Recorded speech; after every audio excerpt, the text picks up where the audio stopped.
Okay, let's talk about cybersecurity. But I want you to forget about all the complex code and, the shadowy hackers in hoodies for just a second. Because the most important person in this entire story, well, it's you. So let's get into how we, all of us, can go from being the biggest risk to the absolute best line of defense. We always think of data breaches as these super high-tech, sophisticated attacks, right? But the reality is, it's a lot more personal. Get this, a huge study from Verizon found that the human element is involved in a staggering 74% of all breaches. I mean, that's not just a piece of the pie, that's pretty much the whole thing. And it gets even more specific. If you drill down into what's actually causing these incidents, up to 95% of them can be traced right back to simple human error. Just think about that for a second. A slip of the finger, a moment of distraction, one bad click. Now, this isn't about pointing fingers or placing blame, it's just about facing the reality that we're all in this together, and one small mistake can have massive consequences. So, this brings us to the big question, the one that really frames everything we're talking about today.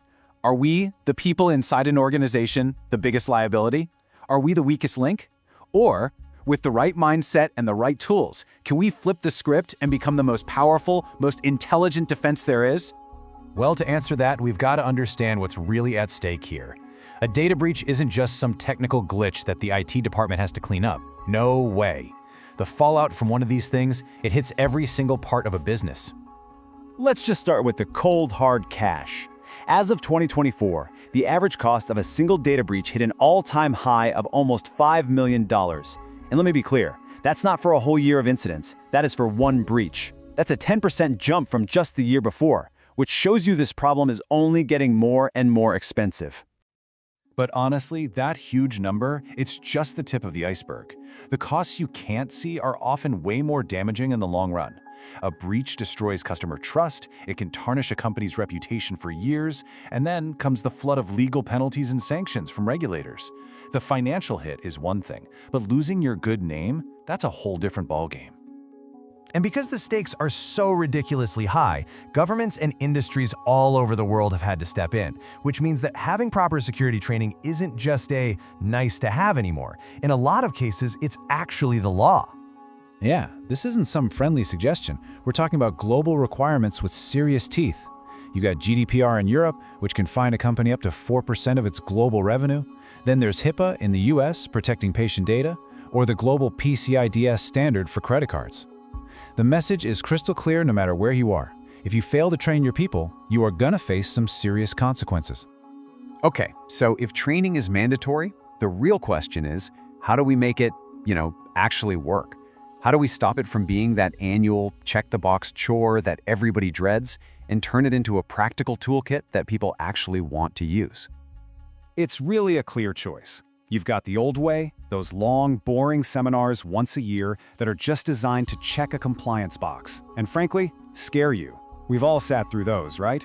And then you have the smart way. Short, engaging training that's ongoing, tailored specifically to your job, and focuses on empowering you, not just making you afraid to click on anything.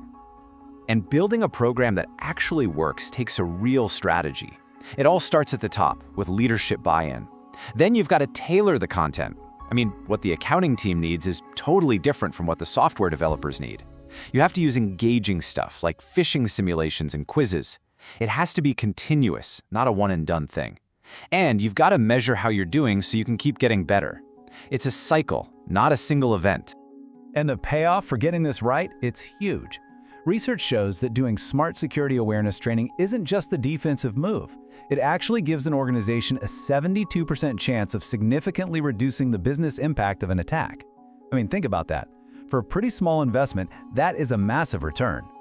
But here's the thing, even the absolute best training course in the world can only go so far. To truly fundamentally change an organization's defense, you have to think bigger than just individual lessons.